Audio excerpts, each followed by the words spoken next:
Sorry, you want to say something? I did. UFC President Dana White and his ownership group sold the UFC for $4 billion, according to our Darren Ravel. The $4 billion sale, that's billion with a B. I feel like we should emphasize that, is the most expensive transaction for an organization in sports history. They bought the company back in 2000 for $2 million. White will stay on and still own a portion of the business. John, how did this get so big? Jen, the main reason is boxing fell asleep. I'm a big boxing fan, and now I'd rather watch UFC than boxing. Think about it. In this country, we get what we want. We're used to right now you can sign up for Amazon Prime and have anything at your house within a day or two. If you want to see a movie, if you want to go to we get what we want. Instant gratification. Right. UFC sensed that, and boxing, you get sick of people saying, no, Floyd Mayweather won't fight Manny Pacquiao. No, we're going to wait. We're going to make you wait 5 years to get the fight you want. And UFC said, you know what, enough of that. We're gonna give you the fights what you want. We're gonna put guys in the ring. If you lose, it's not a big deal. Come back and fight again the next time. And now nobody cares that fighters lose in the UFC. And the biggest thing they did was they bridged the gender gap. At UFC 200 on Saturday, the women were a co-main event. What other sport do we do that in, where women would be a co-main event? So men can watch it, women can watch it, and Steve, as you always say, it gets right to it. It does. It gets right to it. I'm going to throw out this theory. It'll probably go right over John's head. But, absolutely. So I was a pop culture major at Bowling Green State University. That's a real thing. It is a real thing, yes. That's ridiculous. So if you go back to the 30s, this is trust me, this has never been talked about on First Take. Go back to the 30s. It was the Depression, and a lot of movies were about a poor person falling in love with a rich person, right? It was everybody's dream. If you were poor, the idea was you could fall in love with somebody rich. It gave people hope. What's this generation interested in? They're interested in survival. That's what this younger generation cares about. Look at Walking Dead, arguably the most important show on television, the highest rated show on television. The same crowd that watches Walking Dead, which is all about survival, loves the fact that only one person walks out of that octagon. It's hitting some nerve right now, especially with what we call the millennial, I hate calling them the millennial generations, the 18 to 35. You like to think you belong in there. I am. I'm the world's oldest millennial, so I get it. I love Walking Dead. I love the UFC. And I'm telling you, it pays off in a way that no other sport does. Saturday night, UFC 200, the highlight was actually the women's fight. It was Miesha Tate. This is now the third champion to go down in 8 months now. She got hammered by Amanda Nunes. Does the press conference like this with her hand over her nose because it's busted up. But you just tapped into something. 3 women's champions have gone down. You know, Ronda Rousey went down, Holly Holm went down, and now Miesha Tate went down. We don't care.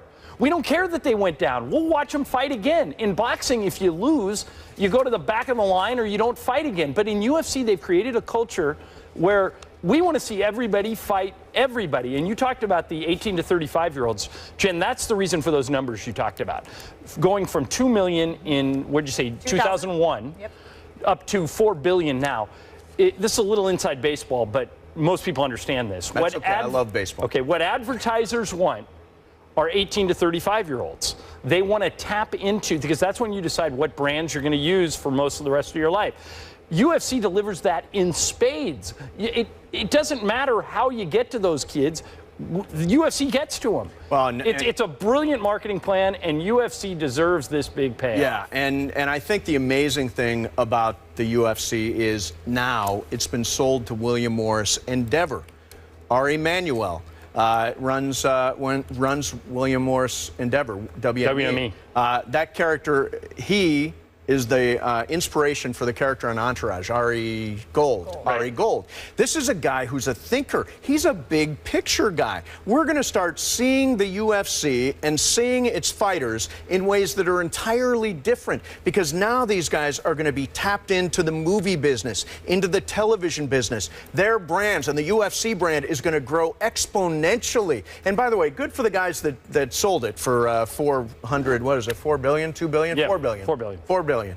And it's also important to note that Dana White is going to continue in his role. We assume, because he's the Pied Piper, he's the guy that's out there selling this thing. He's a star in his own right. And as long as he's there, and with the power of WME, I think this sport is going to grow even more. And boxing better wake up, Jen, because if they sit there and they don't give us the fights that we want, UFC is going to take all their audience. Is boxing salvageable? I think it is. I mean, there are still some great fights out there, and I still pay to see the big fights. But Steve asked me on the radio the other day, if I had to make a decision between watching a Pacquiao-Mayweather rematch or to buy UFC 202, I'm buying UFC 202. I know I'm not going to be disappointed. I know they're not going to dance around the ring and not hit anybody like Pacquiao and Mayweather did the first time. Boxing better start delivering the fights we want to see, and they better stop ducking each other, or UFC is going to take their whole gig. And boxing's salvation is that in the Latin world, Mexicans in particular have kept the sport alive in the United States for years. But look at what's happening. Canelo and Triple G won't fight. Why will they not fight? They're avoiding the big moneymaker. I'll say this. UFC 200 was one John Jones away from being just spectacular. I don't know what that guy's got going on. He is an absolute mess. But can you imagine? I mean, Anderson Silva was a throw-in, never had a chance really against Cormier. If Cormier had fought John Jones, wow, what a night that would have been. Still a great card, but it could have been just spectacular. Yeah, what does that say about the sport that they can lose someone like Bones Jones right before the event and people still flock to it and tune in? Well, and back to the earlier point I made, that a guy could lose. Conor McGregor could lose. Right, to Nate Diaz, who was seemingly a journeyman. And by the way, Nate Diaz last-minute replacement, just like Silva was, so you can't say for sure that Silva wouldn't have put up a fight, although he's kind of past his prime. But so Nate Diaz beats Conor McGregor. If Conor McGregor announced today, I guess he is going to be in 202, but if he announced today that he was fighting Saturday, Mason and I would both buy it. Yeah.